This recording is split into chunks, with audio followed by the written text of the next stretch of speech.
investment in it and partnering with it. And there are definitely things that both sides get out of this deal. Well, let's go into it, because that's what I thought was interesting. And I saw you guys actually caught up with the CEO of AWS, and we'll get into that in just a moment. But I think it's very significant, right, that it's done under the AWS umbrella. Right, this is a unit, as you report, that tends to build its own products rather than buy into them. So play with that, expand that for us. That's exactly the right observation. So, in the world of technology, we're all asking who the leaders in AI are going to be. As you guys know, Alphabet or Google has developed their own large language models, and they are seen as a leader in this space. Microsoft put a lot of money into OpenAI, as Tim observed, and they are a leader in developing large language models. And there were lots of questions for a while as what is Amazon going to do? It has a long history of work in machine learning and in AI, but not necessarily at the LLM or generative AI scale. To kind of tie it all together, when we talk about the computers behind artificial intelligence, we talk all the time about NVIDIA, right, in the H100. That's a semiconductor. We talk about Microsoft and what they're doing on the software side. AWS is a cloud provider. In other words, if you're a software company, you use AWS's cloud capacity rather than housing literally physical servers in your own office. It's just a space-efficient thing.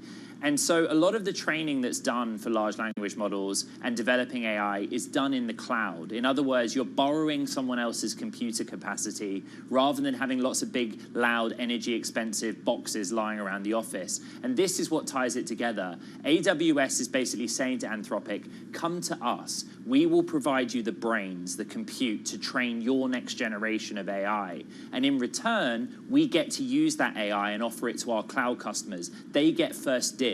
So it's a bit of symbiosis that's going on here. So can you play that out for us even a little further, Ed? Because I think a lot of people are familiar with generative AI models. When they play around with ChatGPT and ask it to plan like a healthy meal for them, for the week, or maybe add items to a grocery list. But how does it work when you're a cloud service provider or a company that's using a cloud service provider? And then how do consumers end up seeing that? Yeah, so we talked about large language models being the trained data sets, lots of data inputs running in parallel. The next iteration of that is what's called a transformer. So ChatGPT or GPT is a transformer. You can issue a command or a prompt to that and in return get text. If I ask a question, I get an answer back. Or if I say, draw me a picture of a cow in a field eating dandelions, it might give me an image back. Goodness knows why I came up with that example. It's okay. What Amazon wants to be is a place where you can build these. It's basically saying, we host the compute anyway. Come to our platform and you can build your own large language models. Or what you could do is take the template of somebody else's existing large language model and just use your data with it, make it relevant to you. It's become more of a compute platform than it has been a specific end product. But at the same time, remember the symbiosis I was just talking about. A big sense that I got from the interview of Adam is that Anthropic is a leading maker of generative AI tools. And by getting them to use AWS for their compute, they're also getting first dibs on whatever Anthropic is making. And that is something we confirmed in the interview. AWS can turn around to its cloud customers and say, have you heard of Anthropic? It has a really powerful foundation model that you can have first dibs with because you're a paying AWS customer. All right, and actually we have a little snippet of that interview with the CEO of AWS, Adam Selipsky, joining Bloomberg Technology on Bloomberg TV on their AI push. Check it out, everybody. We are fully urgent. We have a strategy that we really love. It is different than some other cloud provider strategies. It's true. We have a strategy of providing absolutely uncompromising security, which I don't think is true for all cloud providers. We have a strategy of providing customers the choices to use whatever is best for their job at hand.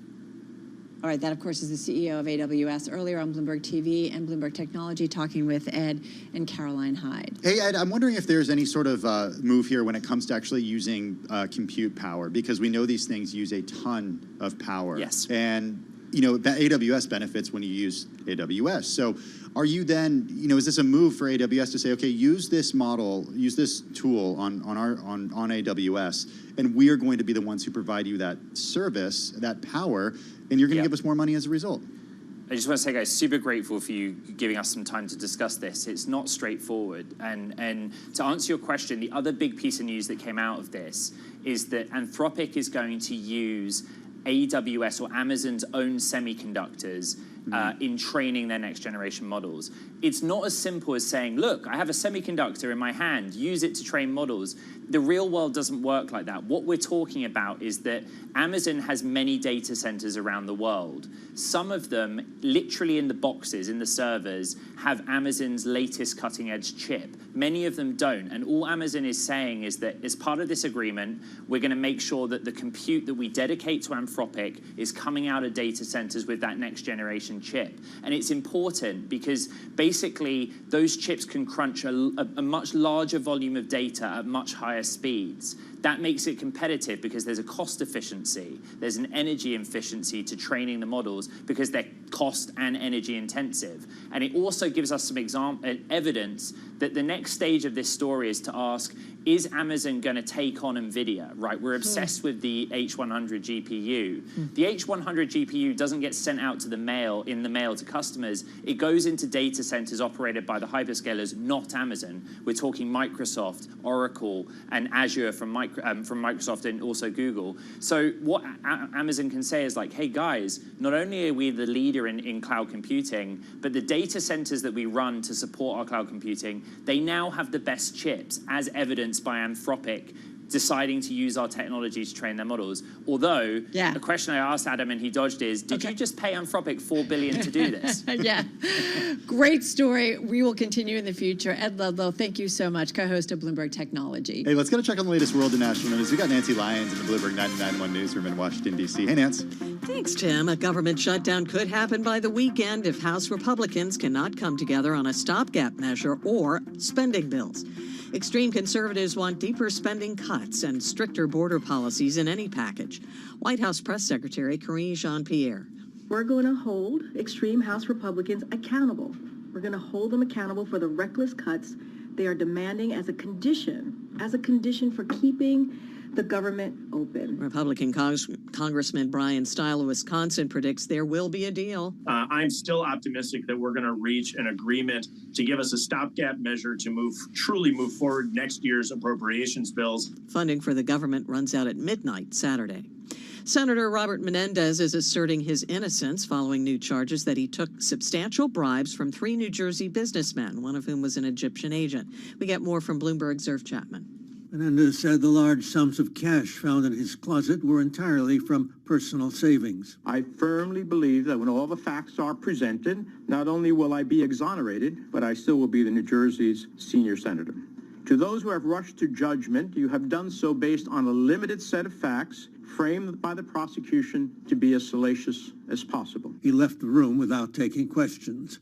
In Washington, Irv Chapman, Bloomberg Radio. The Writers Guild of America and Hollywood's top studios have reached a tentative deal to resolve the ongoing writers' strike. Picketing was suspended as of last night. President Biden congratulated them this morning, saying the agreement is a testament to the power of collective bargaining. While union members still need to formally vote to end the walkout, actors will continue their strike until they reach a deal with studios. Global news 24 hours a day, powered by more than 2,700 journalists and analysts in over 120 countries.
Facts, headlines, and breaking news 24 hours a day at Bloomberg.com, on Bloomberg Television, and the Bloomberg Business app. This is a Bloomberg Business Flash. It is 3:40 on Wall Street. We check the markets all day long for you here at Bloomberg. Stocks mix, the government's credit rating being called into question by Moody's. Now over to the first word breaking news desk for today's afternoon call. Here is Bill Maloney. Bill. And good afternoon, Denise. U.S. stocks in a choppy and quiet session today, with the Dow currently up 2 points. S&Ps are higher by 11, while the NASDAQ is up 38. The U.S. 10-year yield at 4.54% now. Gold is down 10. Oil's in the red, and Bitcoin is off by 0.8%. Among the main 11 S&P sectors, leaders were energy and the industrials. Real estate, utilities, and consumer staples were in the red. And leaders to the upside in the Dow Inc. and Chevron, while Coca-Cola and McDonald's led to the downside. In deal news, Amazon to invest as much as $4 billion in AI startup Anthropic. And in other news, the S&P expects one more Fed rate hike in this tightening cycle. And Occidental held a deep dive oil technology session with Warren Buffett. Wrapping things up, Thor Industries reports after the bell. Live from the first breaking news desk, I'm Bill Maloney. Denise? All right, thank you, Bill. And to hear live breaking news over your Bloomberg, type SQUA on your Bloomberg terminal. As Bill mentioned, Bitcoin lower, but we are hearing funds that hold Bitcoin and other digital tokens are about to explode, with Bernstein Research saying the crypto asset management industry will hold up to $650 billion within 5 years. And you know, guys, it only has about $50 billion right now. So that would be huge growth, Carol and Tim. This is going to happen. That's the question. Yes. There's always questions when it comes to crypto. You know, all over LaGuardia, there are signs for the new GBTC. They're doing a huge ad push. Yeah, huge ad push. I bet. All right, you're listening and watching Bloomberg Business Week. This is Bloomberg. I'm driving in my car.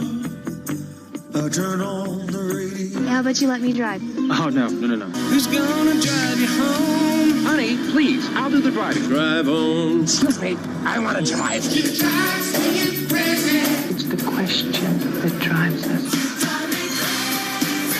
This is the Drive to the Close. That funky music will drive us till the dawn. On Bloomberg Radio. All right, everybody, just about 17 and a half minutes left in today's trading session. We're up, we're down. It's like a little Katy Perry song today. Choppy was how Denise Choppy. and Bill Maloney just described it. Yeah. It's totally what it is. Yeah, it's just, and it's not tremendous big moves, and continue to watch that Treasury trade, because it seems like that's where we need to be focused. That 10-year note right now, 454, 2-year note with a yield of 512. So let's get to it. Let's do the drive to the close. Yeah, we got Greg Halter, Director of Research at the Registered Investment Advisor, Carnegie Investment Council, joining us on Zoom from Cleveland, Ohio. Good to have you with us, Greg. Just start off by giving us an idea of what you're watching, what you're seeing right now, and then we can get more into your views on inflation and what we're seeing with the labor market, too. Sure, and thank you for having me again on the program. Definitely lots of media attention around the potential government shutdown. We've seen this spike in energy prices for the food and especially beverage and chocolate companies, rises in sugar and cocoa. On the other hand, things like lumber have come way down.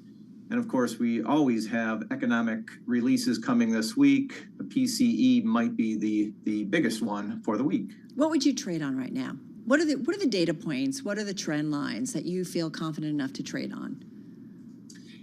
Well, our focus is really on the long term. We look to take advantage. Sometimes really smart short-term decisions lead to longer-term payoff. So help me out here. This is true. And you're exactly right. You do get big moves in stocks based on some of these moves. We had some of the real estate investment trusts drop last week on W.P. Carey's announcement and others. And maybe that's an opportunity on a short-term basis. We're not very good at catching falling knives, but we certainly pay attention. And if the fundamentals are not dramatically different, then that is something that we could be attracted to. Is the S&P 500 a falling knife right now? I don't think so at all. Well, do you think we're going to have lower to go? I mean, we're trading at 43.28 right now, just up 8 points, but still down 4% so far this month. More declines ahead? Correct. The seasonals definitely are playing a factor, I think. We're kind of tracking the playbook where August was down. September's down so far. I think the seasonals do lessen as we move through the end of the year. I know some have called for 4,200 on the S&P. We don't make market predictions on levels, but that's what we've heard and seen is that's a level that some may be looking at. Hey, Greg, relationships between indices or assets can kind of sometimes give us an indication of where things are going. When you look at something like the Russell 2000, which measures, of course, small cap performance, we're down more than 10% from the end of July from a recent high there. Small caps can be very interesting and predictive in terms of maybe the U.S. economy and where we go. What does that 10% decline maybe say to you? Well, there's been a huge amount of interest in the mega caps, certainly, and I think those have really helped hold up the market. There's so many cross currents these days with the algorithmic trading that it's hard to tell what's really going on behind the scenes in terms of fundamentals. Yes, down 10%. Does that mean that these businesses are really down 10% in terms of revenues or earnings? If anything, they've become more on the value side of things, if you're willing to step in there. Hey, Greg, where's fixed income playing a role right now in your portfolios? A big theme of the year has been, okay, finally we're starting to see, savers not being punished anymore. Exactly correct. We have made a big move in our portfolios to go from the 0.3% we were getting in some of the products of the custodians and so forth into money market mutual funds, where we're getting anywhere from 5 to 5.5% on a risk-free basis. So in terms of client portfolios, that's a huge boost to their incomes. Why money markets instead of, say, the 2-year or, the shorter end of the yield curve? 5-year will give you 4.6, yeah. We're not strictly on money markets per se. I mean, we have looked at our bond portfolio probably from a 2 to 3 year perspective in terms of maturities. We are looking to extend duration when we think the last Fed rate hike is upon us. We don't think it's there yet. But we do have a mix of bonds, individual bonds, and money market funds. Again, money market funds can really change in yield very quickly versus a fixed product for 2, 3, 4, 5 years. I mean, what do you believe is the biggest risk to the investment environment right now? My guess is it would be something that comes from left field, the so-called black swan event. Of course, no one ever knows what those are until they happen. If we had the government shutdown last for more than a couple weeks, that would be a problem. If oil continues to go higher, that could be a potential problem as well. Again, a lot of times these things happen and you don't really see them coming. Is there anything else that, you've listed those events twice at this point throughout the interview, or is there anything else on your horizon that could kind of push us off course here? Well, the student loan repayments definitely are an issue. So far, the payments have come in better than anticipated or more than anticipated. But what does that do to consumer spending, certainly on the discretionary side, and maybe even on the staple side? We've seen some of the food companies even get hurt because there's doubts whether or not they can push price increases through again. Well, Jefferies downgraded Nike along with a couple other companies, Urban Outfitters and Foot Locker as well today, as a result of a survey that they did, Carol, about people who have student loan payments being uncomfortable about making sure they're making their budget. I think this is going to be one to watch. I mean, we just talked about, the Fed's survey of household savings, and those in the middle class and certainly at the lower end of the income spectrum. I mean, everybody's down from where we were, post-pandemic with all of the government programs that help beef up balance sheets. But it's a very different story, and people don't have the amount of money that they used to be able to spend. Yeah, it's going to impact things. Greg, thank you so much. Greg Halter, Director of Research at the Registered Investment Advisor, Carnegie Investment Council, joining us on Zoom in Cleveland, Ohio. We've got just about 10 minutes left in today's trading session. Yields holding on to some of their highest levels of the day. We're definitely seeing that. And you're seeing equities, they're definitely staying near their highs. This is Bloomberg.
your company news headlines on Bloomberg Radio. And from Bloomberg World Headquarters, I'm Denise Pellegrini. We have a new warning out about Nike ahead of quarterly results later this week. We get more from Bloomberg's Dan Schwartzman. Denise, analysts over at Jefferies say Nike faces a risk from slower spending by U.S. students, and that's on top of headwinds it's facing in China. Analyst Randall Koenig says a survey shows nearly 90% of the 600 respondents with outstanding student loan debt were somewhat worried about being able to meet all of their monthly expenses. And he says apparel, footwear, accessories, restaurants, and big-ticket items are likely to see the biggest pullbacks in spending. Koenig is downgrading ratings on Nike, Foot Locker, and Urban Outfitters to hold from buy. A report by Oxford Economics estimates that the student loan repayments that start next month for millions could dent spending by as much as $9 billion each month. Dan Schwartzman, Bloomberg Radio. All right, thank you, Dan. And Nike shares, they are down by about more than 0.5% right now. Amazon doubling down on AI, saying it will invest as much as $4 billion in Anthropic as it moves to position itself at the center of generative AI. And as part of that deal, Anthropic is moving its software to Amazon's web services. Amazon shares up about 1%. Apple shares up about 0.5%. Demand for some iPhone models stronger for the 15 than for the 14, but that's not true of every model. And Dancing with the Stars, the ABC talent contest, will return to the airwaves tomorrow night, becoming one of the first new shows to come back after a 5-month strike by screenwriters. Of course, we now have that tentative screenwriter deal. And those are the company stories we're following this hour.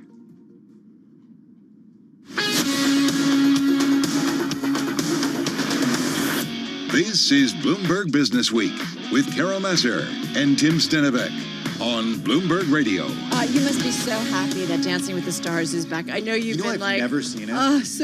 Come on. I've never seen it. I've seen clips of it that go viral when it's like, didn't Sean Spicer do it? All right, can I share what you just said off air? You're like, please. With the writer's strike over, like it must not be a lot of writing that goes I mean, if into the the show. writer's strike ends and then 2 days later they can get a show back on that quickly, what does it say about, how difficult the writing is for that show? Oh my God, I don't know what it says. All right, so what do we want? We're going to talk about the writer's strike a little later in the program. Yeah, we are. Let's right now talk about this story is kind of wild because I heard it actually on surveillance this morning. I was listening into the team. Some of the world's biggest green investors are voicing dismay and bewilderment, as they struggle to digest the UK government's stated intention to wind back key climate commitments. It's kind of wild that Britain's official policy now represents a risk for anyone considering an investment in the UK that's dependent on government policy. At least this is coming from the CEO over at Impact's Asset Management Group, which is a low-carbon fund investor overseeing close to $50 billion in assets. What a sea change when it comes to ESG, it feels like. Oh, absolutely. The watered-down climate goals were announced by Prime Minister Rishi Sunak last week. It would delay the take-up of electric vehicles and the rollout of clean heat for British homes. It's just the latest in a string of similar policy adjustments that include expanding North Sea oil and gas production. What direction are they going in, Carol? Yeah, it's wild. I mean, just a few years ago, the UK declared its goal of being a global leader in all things green, now actively undermining its chances of hitting net zero emissions by mid-century. Well, as we talked about a lot last week with with Climate Week. Yeah. The only way to do this is to use nuclear energy. And according to some. But I mean, it's really hard to find people who say to do it faster. Yeah, but nuclear energy is so slow if you need to build reactors. Meanwhile, I have to throw this in. It's among the most read. Goldman Sachs CEO David Solomon defending the need to support traditional energy companies, batting away demands from climate activists to abandon their clients in the sector. So basically, it sounds like they're going to continue to support and to invest and whatever. Yeah, well, Solomon was speaking at the American Energy Security Summit. Few words for everybody. Hottest year globally on record. Yeah. Hottest year. I know. We lived it. Anyway. It's not great. More to come. Don't go anywhere. Right now, we're going to count you down to the close. Beyond the Bell. It starts right now.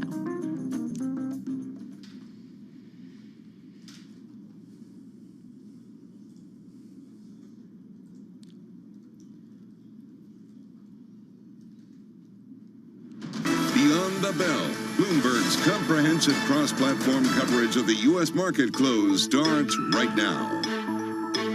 And right now, we are 2 minutes away from the end of the trading day. Romaine Bostic alongside Katie Greifeld. We're counting you down to the closing bell. Here to help take us beyond the bell. It's a global simulcast with our friends Carol Masser and Tim Stenovic. Welcome to our audiences across all of our Bloomberg platforms here on a soggy Monday afternoon in New York City. And a somewhat interesting market right now. Actually seeing a lot of price activity to the upside here, Carol, as we get closer to the bells. Kind of interesting, right? Right, seeing some buying here into the close. Having said that, really one group that was a standout throughout the day was the energy group. Yes. Among the major industry groups in the S&P 500, top of the list, up about 1% overall. And what's interesting is, I mean, we're on track for a quarterly gain in the energy names, the biggest quarterly gain since March of 2022. We know the reason, right, in terms of supply curbs by Russia and Saudi Arabia. That's your big macro story, even though we cooled a little bit in oil today, but nonetheless, really a standout in today's trade. Yeah, but kind of hard to find a standout today with, although we are seeing some buying into the close, still a really choppy session, Katie. And look, it's a holiday and volume's low. Volume is low, about 10% lower if you look at the S&P 500's 20-day trading average. The point about energy, though, is interesting. The fact that you do see a little disconnect between what the equities are doing and what actual oil is doing, but energy just off to the races today. Yeah, that's a really good point, right? We're back below $90 a barrel, but nonetheless, I mean, the trend has been for a stronger one. We're going to watch it, though, to see if somehow global economic demand is decreasing, and maybe that plays a little bit into it, maybe longer term. All right, as we get the closing bells here in New York City, what had been a really mixed market here, from oscillations, from gains to losses, and now back again to gains. The Dow Jones Industrial Average higher by about 40 points, or 0.1%. The S&P 500 higher by about 18 points, or 0.4%. A similar move higher on a percentage basis for the NASDAQ Composite, and a similar move higher on a percentage basis for the Russell 2000, Carol. Yeah, the Usher Index, though, on a tear. I saw what you guys did before. Are we going to talk about Taylor Swift at any point? I know we have some stuff to get. Later. Okay, All right, the S&P, okay. let's do the divide. 300 names to the upside, 199 to the downside. Katie for unchanged. All right, I'll save the Taylor Swift comments. Let's take a look at some of these industry groups here. Like we were saying, energy, top of the pile. That's true on the industry group level as well, up 1.3%. You can see also chips getting some love. So too are some of the auto names. Actually more green than red. If you do look into the red, though, it's definitely some strong trends there. Household products, for example, off by about 0.5%. Food and beverage off by 0.7%. The staples today really taking a beating. All right, so let's get to some of the individual gainers, if we may. And here's one. It's actually, I think, the number 2 gainer in the S&P 500, number 1 gainer in the NASDAQ 100. We're talking about GE Healthcare. I couldn't find any real catalyst. This company, though, on pace for its worst full quarter since being spun off from GE Electric last year. But this is after climbing about 41% in the first quarter, losing about 1% in the second quarter. It's down about 18% in the third quarter with less than 1 week to go. So this one, though, nonetheless, investors buying into it, up more than 3% in today's session. So talk about a wacky year for this one since being spun off. Amazon, you know the story. We've all been talking about it. It's big kind of AI play, if you will, spending as much as $4 billion on Anthropic. So it's been a crucial partner, and this is helping it move more aggressively into AI. There's a chip component to this. There's a cloud component to this.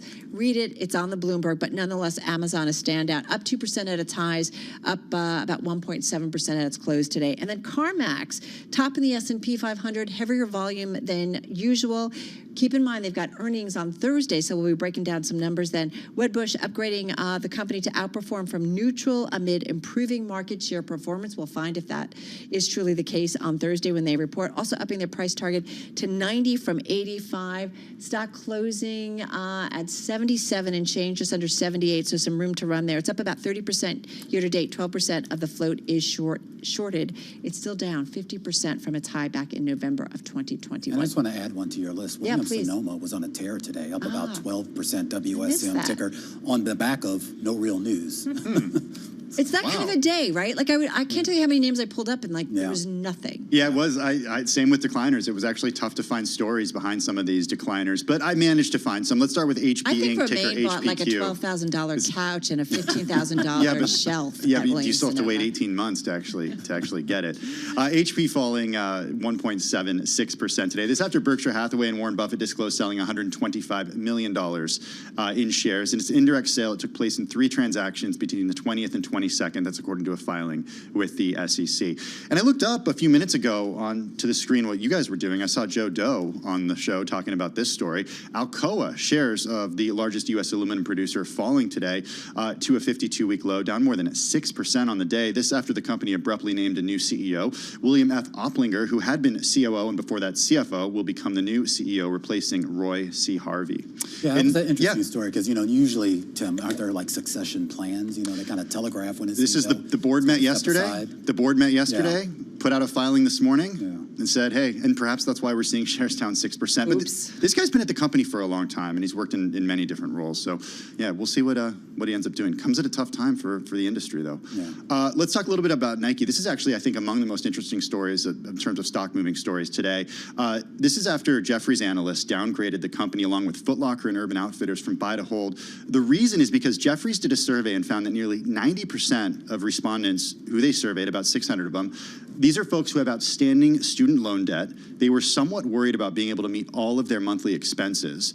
So Nike, they said, Jeffries said, faces a risk from slower spending by those with outstanding student loan debt, as well as challenges from China. We're going to hear from Nike a little bit later in the week. The 28th is when that company is reporting earnings. All right, let's take a look at what happened in the yield space because that's where a lot of the action was. Another shift in the yield curve here with a lot of the selling this time on the longer end of the curve. A 30-year yield up about 14 basis points here on the day. And we talk about this idea as to exactly what's being priced in. 466 right now on a 30-year yield, highest since 2011. A 10-year yield still camped out around its highest level since 2007, and a 2-year yield just a smidge below its highest levels since 06 here. So 5% on a 2-year yield, 4.5 on a 10, and 4.6 on a 30-year yield. The big question is, I guess, is what are people actually pricing in? Is it higher for longer rates? Is it economic conditions, or is it something else, Katie? Is it more supply? Yeah. Is it the fact that maybe the U.S. economic growth outlook isn't so bad? Tim, what were you going to say? I was going to say that I asked this exact same question to Ira Jersey a little earlier, and he said the market is now starting to price in a no landing scenario when just a few weeks ago we were pricing in a soft landing scenario. I don't know. Did he define land no landing? Right? It doesn't make any sense. Well, tell Ira it doesn't make any sense. Did you? You tell Ira. No. I hope he's watching. Katie Kaminsky was on with us from Alpha Simplex, and in mid-August, she kind of blew our minds when we said, well, how high could we go on the 10-year? And she said, maybe 6%. But what everybody talked about in this discussion we had today is that this inflation premium is continuing to be, people are trying to adjust for it. So can we add a counterpoint to that? Because Katie and I interviewed a little earlier, Gargi Chowdhury over at BlackRock, and the idea that she has in her latest fall outlook for the markets, she actually saw some buying opportunities, although she pointed out it's primarily in the belly of the curve, so think like a 5-year yield instead of going out too long in duration. But the idea is there are some people looking at the level of yields and saying that there's still a yield story, but there's also a big price story in there as well. Yeah, I mean, if you think about what usually the pitch for the belly of the curve is, it's that, okay, maybe the Fed isn't going to cut next year, but they're going to have to cut sometime in the next 5 years, maybe not because there's a downturn, but they want to get out of highly restrictive territory back somewhat to neutral, and that's where you get your rate cuts. Yeah, but the big question is when does that happen? And there's so much, so much can happen between now and the next couple of years. Does Carol Massar actually know who Usher is? Definitely. What does that mean? What were you guys doing? Why were we talking about Usher? We interviewed Usher, Taylor Swift, and Kim K. He's headlining the Super Bowl. Yeah. Oh, I saw that. Yeah. The Super Bowl halftime show. That's pretty cool. So you're not a big football fan? No, I am. Okay. It's taken over the world. You don't have to be a football fan. Half the people just I'd watch like it to see Usher and Taylor Swift together. Really interesting. Well, okay. Like dating? Like, because what do you that's mean where together? my mind is. Yeah, because that's all Katie's been talking about is Taylor Swift showing up at some Chiefs game. She sent me a message. Katie's very excited. She even sent me a message about it. I will talk to anyone about You this. need to calm down. Are you more interested in the football side of this, Katie? Because over the last couple of years, you have become more of a football fan. Or is this more of a Taylor I've been Swift cosplaying as a football fan, so this is an exciting meeting of my worlds. I think I am a little bit into football, and I'm very into Taylor Swift. So this season just got a lot more exciting. Has she ever performed at the Super Bowl?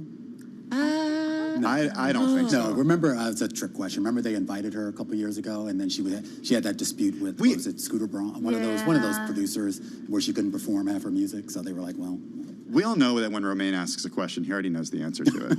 You're on to it. Yeah. After 2 years, you finally caught on. I just can't wait till she works in all the football terminology into a song, right? Oh my God. You know there's going to be a breakup. I'm so. There's going to be a great song. Hey. Carol. Come on. Carol. Come on. You know. She was there with his very mom. That's real. Yeah. You don't just hang out with somebody's mother. I'm bullish. I think this is great. I'm excited to see how this turns out. I got negative yields that I could sell you. Does that make sense? I don't know. All right. We got to run. More Taylor Swift tomorrow because I feel like every day there's a story that has a Taylor Swift connection, whether it's about the economy. Yeah, fingers crossed. Just for you, Katie. All right. Thanks, everybody. Planning meetings. I can only imagine. We will catch you tomorrow across platform, radio, TV, YouTube, and of course Bloomberg Originals. Join us for Beyond the Bell.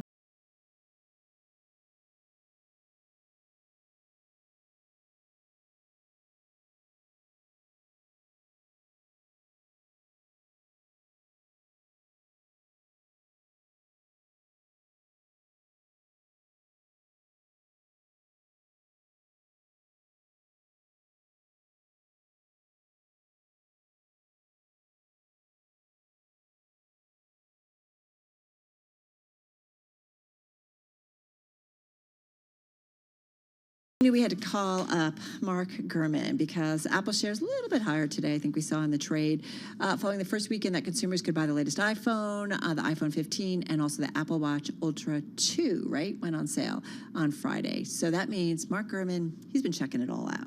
Yeah, he's had some time to play with the latest Apple products. He joins us on the phone from Los Angeles. Mark, give us your first impressions of the latest Apple devices, the new phone, the new watch. What do you think?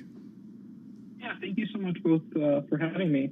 So the new phones are a pretty significant update if you look at it from a design standpoint, right? And that's why they're really honing in on titanium across the world in terms of the marketing message.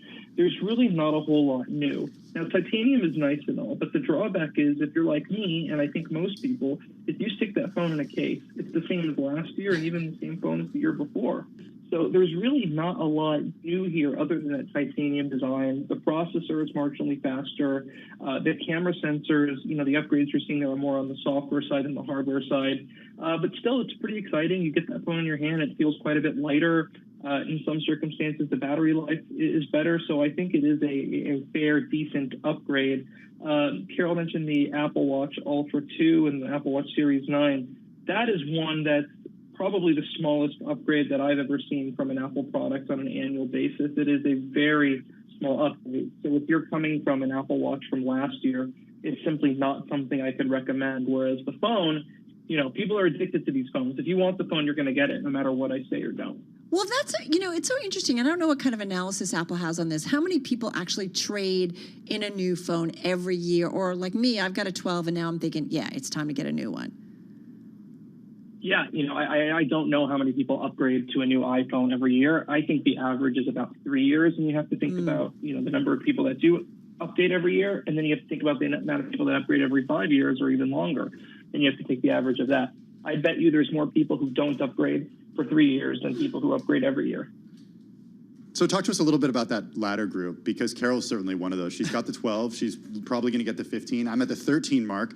And you know what's funny, Carol? What? A few years ago when I went to the 13, I remember emailing Mark. It's something that... I always feel like I want to ask him. Yeah, should but I we do get to it? ask Should him. I do it? We get to ask him now.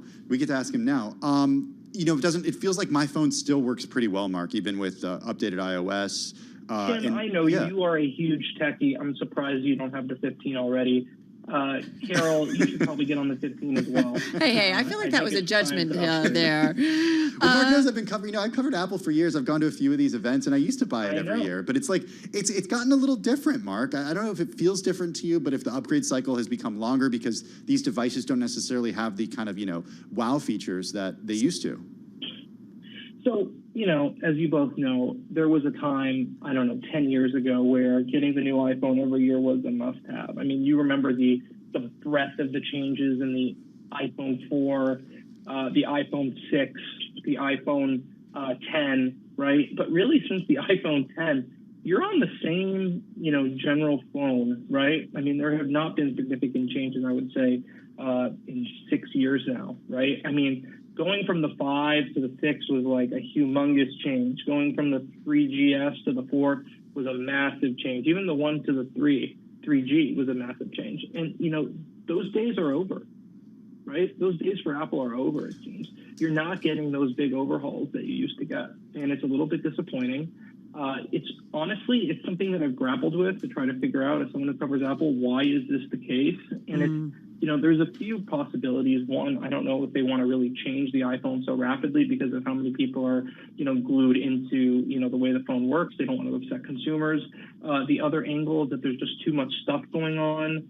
The other angle is that they need to build so many of these, hundreds of millions of units, and it takes a lot of time to be able to source new technologies for that amount of units. If you're still selling 10 million phones a year like they did at the beginning, maybe they could do a rapid new types of technology on an annual basis. But when you're pushing out 250 million phones in a year, you really have to move slowly or you're going to start to break things.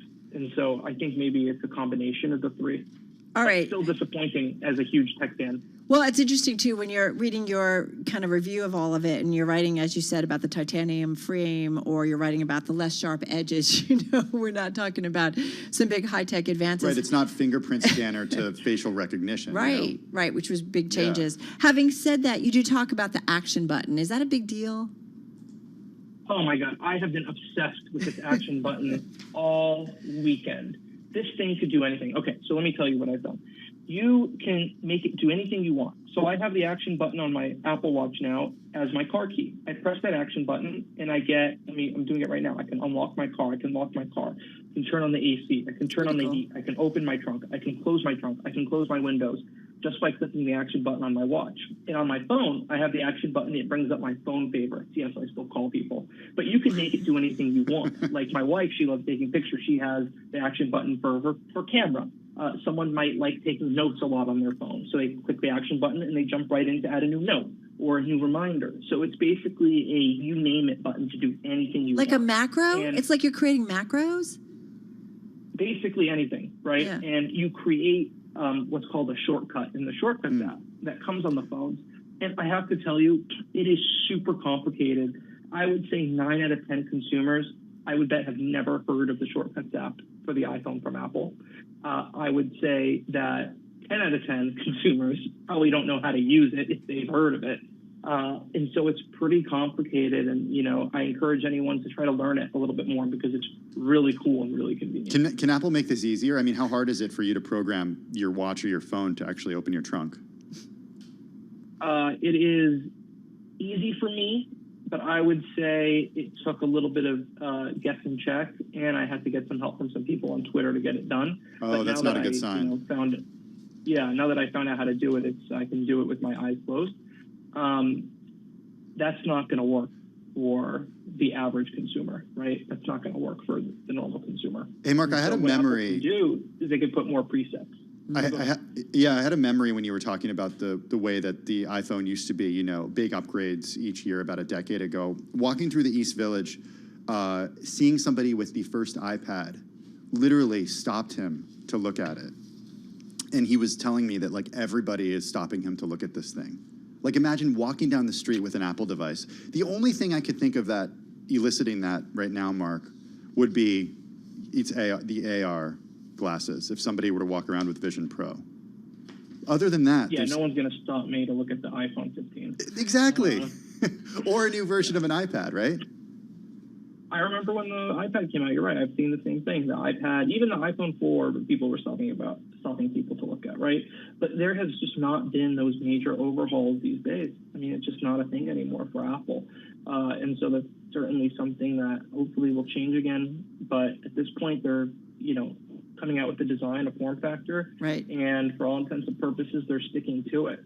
Hey. And, that's fine, but that's really playing it safe. Mark, real quickly, 25 seconds. Any early read on weekend sales and demand?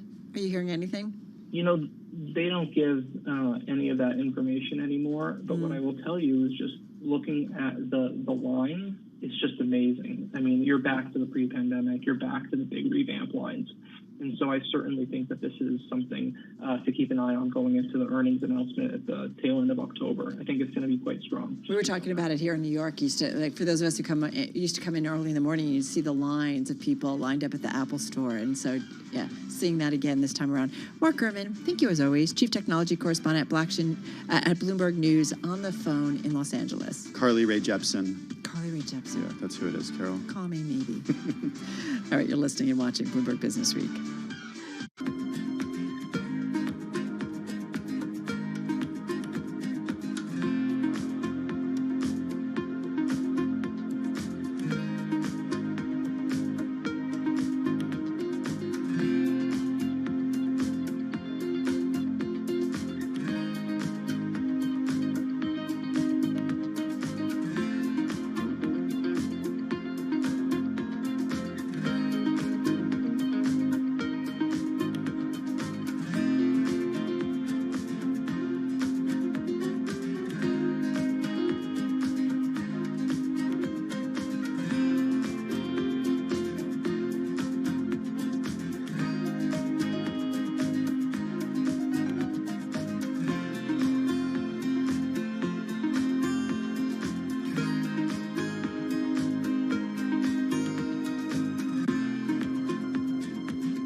Headlines and breaking news 24 hours a day at Bloomberg.com, on Bloomberg Television, and the Bloomberg Business app. This is a Bloomberg Business Flash. And It is 4:21 on Wall Street. We do check the markets for you all day long here at Bloomberg. U.S. stocks finish higher. We have this breaking news. Blue Origin CEO Bob Smith stepping down. That's according to an internal email. We're tracking this for you closely. He's been with the company a long time, we're hearing. Also, U.S. government shutdown would be negative for U.S. government debt rating, according to Moody's. That kind of rattled investors, maybe a little bit. And Pangea policy founder Terry Haynes says it's really important for investors to realize how serious a shutdown would be, and he expects the drama to play out kind of slowly, like a kabuki theater show, if you've ever seen that. This is self-created theater. Anytime you have a bunch of people who claim to be seriously concerned, Democrats, Republicans, House, Senate, whoever, seriously concerned about the direction of the country, and want their policy priorities put in place, and yet for 7 weeks don't do anything about it, that will tell you everything you need to know about the seriousness of those people and their desire to actually get something fundamental done. Yeah, we'll see how big that desire is. Haynes with us there on the Bloomberg Surveillance podcast. As I mentioned, stocks finish higher. The Dow up about 0.1%, up 43 points. The S&P 500 up 0.4%, 18 points.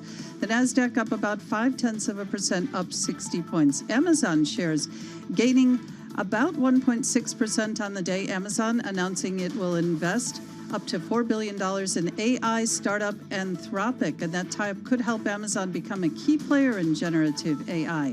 The yield on the 10-year, 4.54%. Spot gold and NYMEX crude both kind of downplaying and trading lower on the day. And as we look to the open of markets in Asia for what will be their Tuesday morning trading, more bad news out of China. China Evergrande Group's mainland unit said it failed to repay an onshore bond. This adds a new layer of uncertainty to the developer's future. That's an understatement, as it struggles with the restructuring plan with its offshore crediting teetering. But I know, guys, there are a lot of good things to invest in Asia as well. So I know you're going to be talking about that. Just thought I'd tee you up with a little bit of bad news there to set the tone. Really appreciate that. Thank you so much, Denise Pellegrini. Really, no, that's perfect. We love it.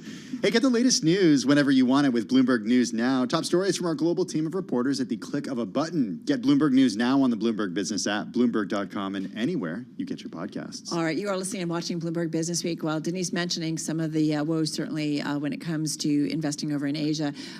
Western firms, in fact, in China are now the gloomiest that they've been about the future in decades, largely due to geopolitical risks. This is according to a recent survey by the American Chamber of Commerce in Shanghai. Persistent tensions with the West, coupled with China's economic slowdown, have sparked a $188 billion exodus from Chinese stocks and bonds from a December 2021 peak through the end of June this year, so diminishing the market's clout in global portfolios. We've been talking about it for over a year, if not even longer, about the kind of change in investor sentiment. The region, though, it's not a monolith. And here with some thoughts on investment opportunities in Asia is John Withar, head of Asia Special Situations for Pictet Asset Management. It's based in Singapore, but we got John with us right now in our Bloomberg Interactive Brokers studio. John, good to have you with us. How are you? Thank you very much for having me. All right, let's start with China, and then we got plenty of areas to go from there. But to Carol's point, is China uninvestable now? I don't think China's uninvestable, but there's certainly challenges. I mean, we're all aware of what's happening with the macro environment there. We're all aware of the property market woes, and the property market is clearly a huge part of the economy. But it's worth mentioning that it's still a relatively cheap market. We're still around about 10 times forward PE. So we're starting from a pretty low base here. I think one thing that we haven't seen yet in China is a policy response, an effective policy response. And I think whilst we sort of sit back and wait and the hope of that sort of starts to dissipate, the reality is at some point, there is a likelihood that there's be some kind of a policy response coming down the pipe at some point. So I think it's not all totally doom and gloom. We do worry a little bit about what it looks like in the midterm, but I think certainly we can expect some kind of a policy response that may see some short-term sort of optimism come to the market. I mean, as you just pointed out, sentiment is at absolute rock bottom, and people really don't own it anymore. There's sentiment and then there's fundamentals. John, as you're in from Geneva, right? That's your home base. You're in Singapore, forgive me, in from Singapore. And I'm just curious, as you make the rounds here in the U.S. and elsewhere, what are you hearing about investor interest, institutional investor interest, in terms of putting money in China specifically before we broaden out? Sure. Yeah, I mean, it's not great. Let's be clear. I think people are very, very cognizant of the risks. And there are risks, right? Obviously, the macro is one, the geopolitical is another. And the reality is that we are seeing a bit of a step change now. There is definitely a trend of friend-shoring and reshoring out of China that really doesn't help the whole fundamental story as well. So yeah, people are very, very switched on about what's happening in China at the moment, and that has obviously really moderated investor sentiment. So it's about as bad as I've seen it in my career, and I've been doing this for many years. But we'll see what happens. Is it a sea shift, or is it's a big change that may not change? You know what? It's been a gradual decline, to be honest. So, when I was here sort of 3-6 months ago, it was still pretty bad. We've obviously seen some major US investors move a lot of allocations out of China, and a number of the big pension funds have actually said, they're excluding China altogether. So, this is something that it's not a surprise. It's been happening over a long period of time, and we were just waiting for that catalyst to see it reverse, if at all we see it. It's funny. I was preparing for this interview and got an email from the folks over at LPL Financial with a new note asking the question, is India the new China? And it's a question I thought to myself, you know what? That'd be a good question to ask John Whithar instead of me. Sure. Is it? Look, yes and no is the answer. I mean, the reality is, yes, they're the largest population planet in the world. I'm saying the world now, but ultimately, we still need a lot to happen in India for it to realise the potential that we've been waiting for it to realise. They still don't have the infrastructure that they have in China, and the reality is, as an investable market, China is very developed. It's obviously the second largest market in the world. Whilst the Indian population is very large, the economy is nowhere near as large, and the market is still very small and quite illiquid. It's also expensive and quite complex to trade. So the trajectory is great. I think the woes that we saw with Adani and a lot of the attention that we saw come out of that was very positive, because it shined a light on shareholder rights and whatnot, and those kinds of things. But ultimately, positive in terms of transparency. Absolutely. So we are seeing the discussions being had where previously you didn't, and that's very important. So, in a twisted type of way, it was actually quite a good thing that this happened, because it did shine a light on corporate governance and those kinds of things. But ultimately, that market is still small. And it's still quite difficult to trade. Access is sort of is not ideal, and it's illiquid, and now actually it's expensive as well. So I don't think people are that's barreling in. There's obviously some allocation that's coming into India from other parts of the region, obviously, as capital does flow out of China, and it's looking to sort of dissipate elsewhere in Asia. It does find its way into India, but certainly it's something that we think is still very much a work in progress. John, you shared notes with our producer Paul Brennan, and it was about the macro environment in U.S., China, and Europe are still challenging. This is, again, your guys' view. Asia is better positioned than most regions going forward. Demographic tailwinds will support GDP growth in the region. So basically, you're saying what? In terms of global investors looking around the world, that it makes more sense to invest in Asia versus some of these developed markets like U.S. and China. You made the case for China, but U.S. and Europe even? Look, I think for us, and certainly for my group, and we're investing in special situations. I think, for us, the focus is Japan, which we consider part of Asia. Certainly we do. And that's Nikkei is up 25%, 10% in dollar terms this year. Absolutely. And, there are a number of reasons, and we can get into that in a second if you like. But, that's one part of I think, the bull case that we have in Asia. But the other is, the foreign direct investment that is flowing out of China is finding its way into other parts of Asia, and particularly Southeast Asia. So some of it's finding its way into India, obviously. But you're getting foreign direct investment flowing into markets like Vietnam, Indonesia, Malaysia, Thailand. These kinds of markets are benefiting, and we're seeing that very tangibly. And so alongside what you're seeing happen in Japan and the capital that's coming out of China, that capital is moving into places that are ultimately small, but they are reforming themselves. So is it all going into other Asian markets or no? I think it's going to a lot of different places, but as from the statistics that we've seen, Southeast Asia has absolutely been a beneficiary. Hey, John, you have a really interesting job, because it encompasses a very large portion of the world with a very large number of people. Give us an idea of your process in terms of how much time you're spending on the ground in these countries, and how you're getting your data beyond the numbers that we all get with FDI and whatnot. Sure. So, there are a lot of company meetings. We are meeting corporates. We are trying to get a sense of, what companies are thinking, strategic direction, industries, those kinds of things, and that's very important. Sentiment as well, corporate board sentiment is really a big driver of our universe. We are going on the ground, but ultimately, thanks to great systems like yours, the information is getting a lot better. And for us, we've got a lot of different areas that we're getting information from. We're sucking it in. We are using data tools as well, using things like natural language processing tools, those kinds of things to suck data in and then give us a better sort of lie of the land in those types of markets. So if an investor had some new money to put to work in Asia, where would you guys suggest they do? We just have about 30 seconds. Sure. Unequivocally, Japan. Japan is the market right now that we're most excited about in our space. All Japan, large cap Japan, specific sectors in Japan? I mean, all Japan, I think, is exciting to us. I mean, large cap's obviously more liquid, but Japan, there's a lot happening. And, we're seeing this 33-year high, but there's a lot behind that. And what drives that ultimately, it's not just the flow of money, it's structural as well. So structural change, corporate governance, these kinds of things. What would you say, just in 30 seconds, somebody who pushes back and says, what about demographic concerns in Japan? I think demographics has been what we've been told over a number of years, but the reality is that the structural shifts in technology, efficiency, all these things to a certain extent offset what we're seeing in the demographics. Companies are getting more efficient, they require less labour, all these kinds of things. So we're excited, there's a lot happening, 33-year high. Let's go. All right. John Whithar, thank you so much. Head of Asian Special Situations for Pictet Asset Management, as he reminded us, based in Singapore, but making his way to the U.S. and joining us here in our Bloomberg Interactive Broker Studio. You're listening and watching Bloomberg Business Week. Carol Massar along with Tim Stanovic. Well, let's now head to Washington, D.C. for a check of the latest world and national news. Nancy Lyons is in the Bloomberg 99.1 newsroom there. Hey, Nance.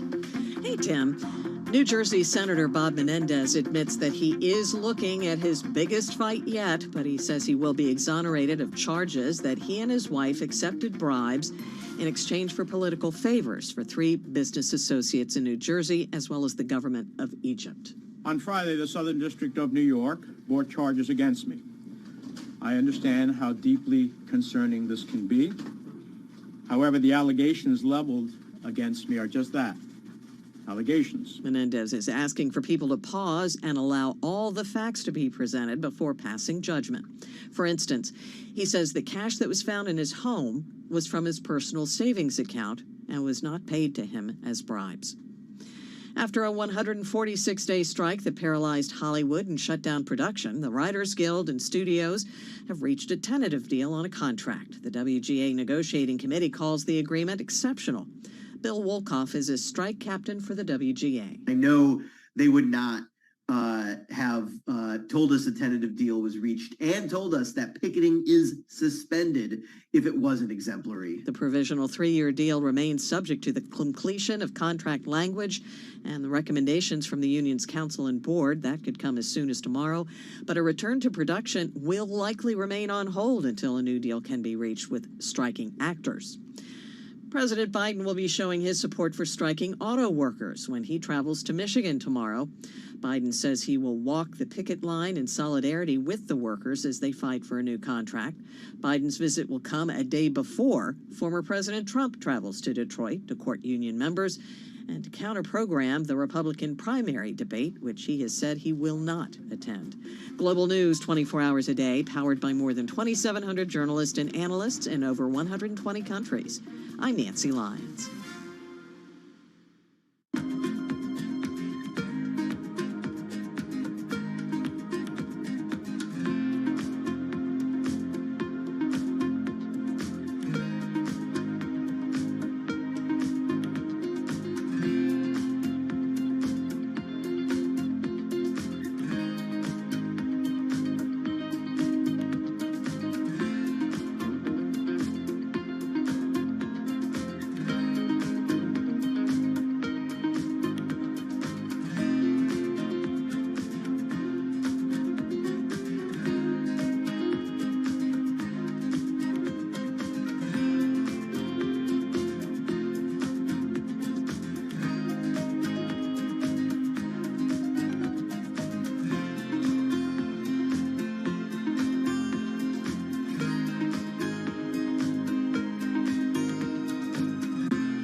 Profits. Headlines and breaking news 24 hours a day at Bloomberg.com, on Bloomberg Television and the Bloomberg Business app. This is a Bloomberg Business Flash.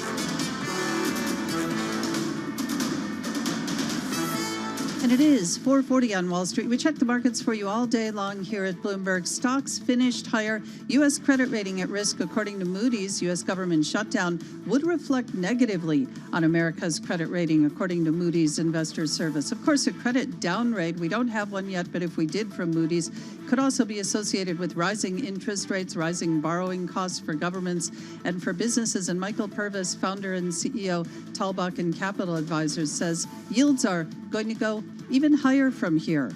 This is a Treasury sell-off very different from last year's Treasury sell-off. Last year was about, how many hikes is Powell going to give us? What is CPI going to do? This year, it's much more about really, I think, groping through where our star is going to be, where Fed policy is going to be over the longer run. So I think the 10-year is going to keep shifting higher here. And Purvis with us earlier on the Bloomberg Surveillance podcast. The Dow finished about 0.1% higher, up 43 points. The S&P 500 up about 0.4%, up 17 points. The NASDAQ, the big winner of the day, up about 0.5%, or just about 60 points. The yield on the 10-year sitting at 4.53%. COMEX Gold and NYMEX crude, they both finished lower. Amazon shares finished the day higher. Amazon looking to become a bigger player in AI. It says it will invest as much as $4 billion in the startup Anthropic. And Nike shares were down just about 0.3% on the day. We have a new warning about Nike ahead of quarterly results later this week. Analysts over at Jefferies saying Nike faced the risk from slowing spending by U.S. students as those debt repayments from student loans become due, and that's on top of headwinds it's facing in China. And Bitcoin trading lower today. And that is a Bloomberg Business Flash. Remember when we used to talk about Bitcoin every day? I do. Every Now it's generative AI. Now it's generative AI. And you can't put a price on that, Carol Masser. No, exactly. All right, so let's get back to what's going on in terms of consumers. A survey from the Federal Reserve last year finding that nearly 70% of consumers are using some sort of mobile payment service or device to send or receive money, and more than 80%, Tim, of consumers using a digital wallet or fintech payment app, including more than 70% of those who are aged 55 and older. I have to say the pandemic was a real game changer, certainly for us as a family. Like, nobody carries cash anymore. It's true, but you still do need cash in some situations. Trust me, you do. You never want to find yourself without cash, because I do all the time, and then I'm like, I got to go to an ATM, especially at the bagel store. Yes. Great to have John Kaplan with us, CEO at the publicly traded payment platform Payoneer. It's a company that specializes in cross-border payments. They've got a market cap of about $2.2 billion. John, good to have you with us. How are you? I'm terrific. It's great to be here. Hey, it's great to have you with us. Hey, I just wanted to start, before we get into what exactly you guys are seeing at Payoneer, what you're doing, what you've been doing since March when you became CEO of the company. Before that, you were co-CEO. Give us a read on the economy, not just here in the U.S., but what you're seeing around the world. Yeah, so we are, as you know, Payoneer is a platform that makes it easy for entrepreneurs all over the globe to do business anywhere. Right? And we have customers in 190 countries. So our sense of the global economy is really, on point, because we have millions of customers in just about every region and country on the planet. And what we see is entrepreneurs are very focused on cross-border trade. Small business owners are looking to export their goods and services abroad, and they're looking to leverage the cost benefits of sourcing either personnel to work for them or raw materials for their factory, also across border. So as in some ways, the world has gotten smaller for small businesses, and they are very focused on leveraging the global landscape. That kind of makes sense. Like, we know what they want to do, but what are they seeing on the ground in terms of customers in different regions? What can you tell us about softness in certain areas of the globe? Like, what can you tell us that, given the data that you have? Yeah, so we recently completed a survey, Payoneer's inaugural SMB Ambitions Barometer, and 72% of surveyed businesses agreed that expanding overseas leads to increased revenue. However, only 41% of these businesses are currently seizing that opportunity. And so I think inside your question about their confidence in the economy is this goal for diversification, right? really small business owners around the globe are looking to find new channels to sell and more places to source. And my supposition coming out of that is to say, you know what, there is some weakness in parts of the economy and people are looking abroad. In markets like India, where we're very strong, the GDP is growing 7%. In Latin America, we're seeing, nearly triple-digit growth in parts of our business because businesses in the West are increasingly using software engineers in Argentina and other parts of the global economy. So it really depends what business you're in and what region you're in, how you're handling the tumult in the global economy. Well, looking at the DES page on the Bloomberg in terms of your company, I mean, the bulk of the revenue, right, is outside the United States. I think Greater China is second, and then you have the United States. So can you give us some broad strokes on where the growth is? Because it sounds like it's a lot of stuff outside the United States. Yeah, so our business is about a third China, which is growing very strong, and we're excited about the growth we're seeing in China. A third Latin America, APAC, and CEMEA.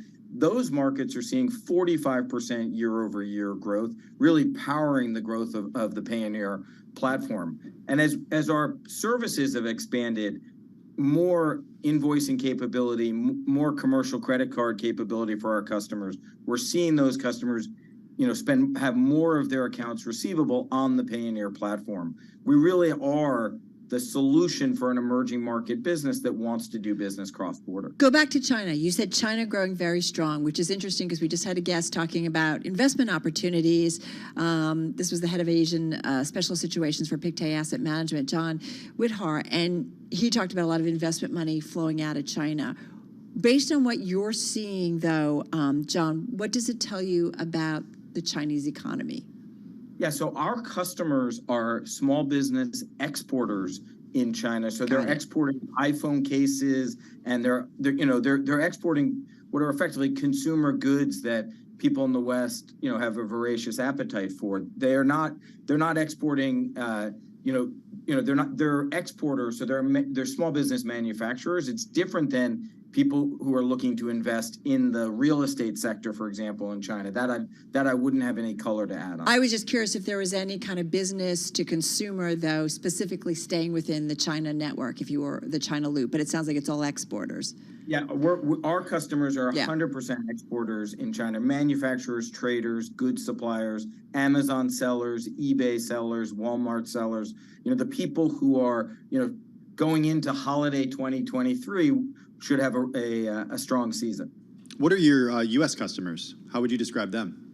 So our U.S. customers primarily are businesses in the United States that have contractors or employees outside of the United States and use the Payoneer platform to pay them, to pay suppliers that they have in Asia, to pay freelance software developers in Latin America or Ukraine. John, I just want to jump in. I think for a lot of people, they don't necessarily know why it's so difficult to do these cross-border payments. I mean, for example, a friend came, I've talked about this before, but a friend came to a concert from the UK and he wanted to pay me back for the ticket.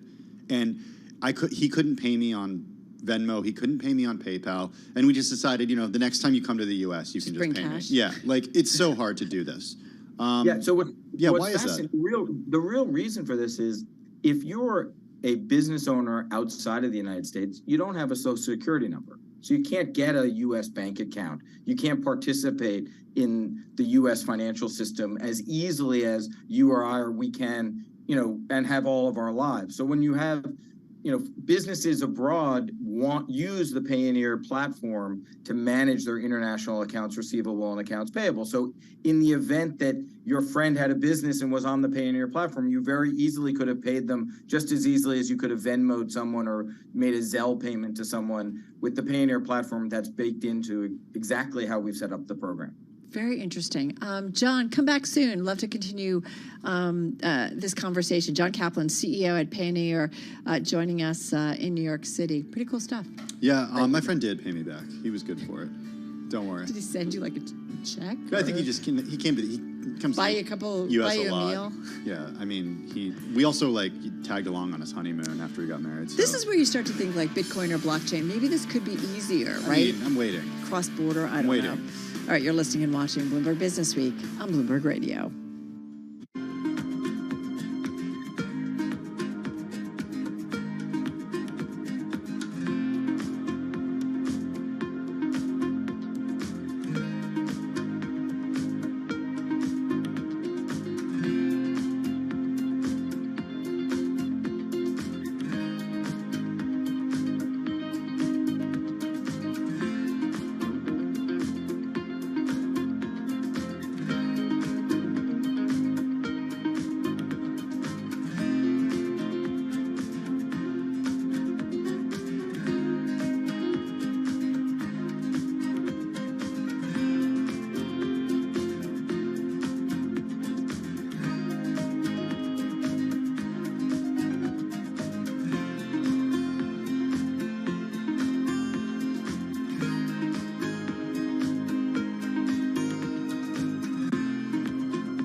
your company news headlines on Bloomberg Radio.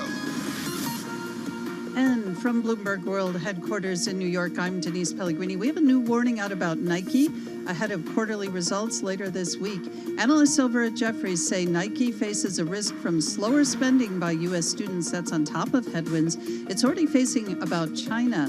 Nike shares, they did trade down just about 0.4% on the day. Change at the top at Alcoa. We get more on that from Bloomberg's Lisa Mateo.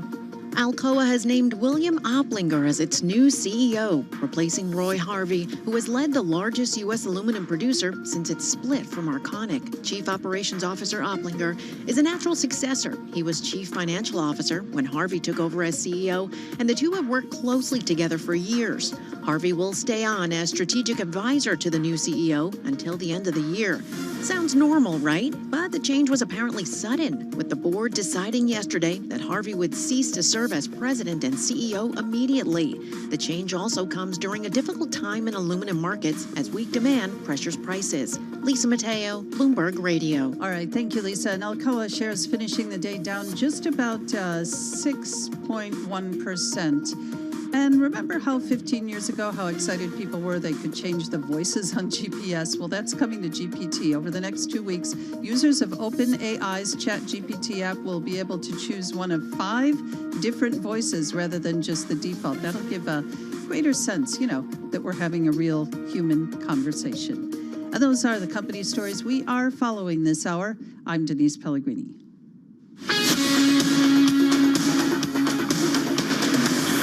You're listening to Bloomberg Business Week with Carol Messer and Tim Stenovec on Bloomberg Radio. It's Bloomberg Business Week. Tim Stenovec and Carol Masser live in the Bloomberg Interactive Brokers studio in New York. Let's get a check on the latest world and national news. For that, we go to Nancy Lyons in the Bloomberg 99.1 newsroom in Washington, D.C. Hey, Nance. Thanks, Tim. Lawmakers will be back in Washington tomorrow, and they will be hitting the ground running in hopes of avoiding a government shutdown. Bloomberg's Anne-Marie Hordern says House Republicans are planning a week of votes, but it's unclear if they can reach a consensus in time. It's just taking a lot longer. There wasn't a ton of movement this weekend. They'll be back in session tomorrow, and Speaker McCarthy wants to get 4 appropriation bills on the floor, potentially maybe coming together with the hard right to show an olive branch that he wants to do this by appropriation bills, not just a stopgap funding measure. Bloomberg's Anne-Marie Hordern says it's possible we will see a short shutdown when funding runs out midnight Saturday. Among the many things impacted by a government shutdown could be Medicare's negotiating process as it works to lower drug costs by working directly with drug manufacturers. Bloomberg's Amy Morris has details. If there is a government shutdown, roughly half the employees at the Centers for Medicare and Medicaid Services would be furloughed, much the same for Health and Human Services. A shutdown would come just one day before drug makers selected for Medicare pricing negotiations are supposed to provide that agency with data required as part of the program. HHS Secretary Javier Becerra says a shutdown would throw off the timeline, but as talks continue, they are moving forward. In Washington, I'm Amy Morris, Bloomberg Radio. New Jersey Senator Bob Menendez says he will be exonerated of all charges filed by federal prosecutors alleging he took bribes for political favors. A cornerstone of the foundation of American democracy and our justice system is the principle that all people are presumed innocent until proven guilty. All people. I ask for nothing more and deserve nothing less. Menendez says the cash found in his home was not from bribes, but from his personal savings account. Global news 24 hours a day, powered by more than 2,700 journalists and analysts in over 120 countries. I'm Nancy Lyons. Now back to you, Tim and Carol. All right, Nance, thank you so much. Nancy Lyons in our DC bureau. Carol Masser, along with Tim Stenovec here at Bloomberg headquarters in New York City, on YouTube, on Bloomberg Originals, and of course, always on Bloomberg Radio. We're going to talk in just about 20 minutes or so about the digital race. And the big 3 that are moving to definitely have some say in it and also control it in terms of regulatory oversight or have the right regulatory framework in place. And with that in mind, it's interesting to see how Wall Street continues to grapple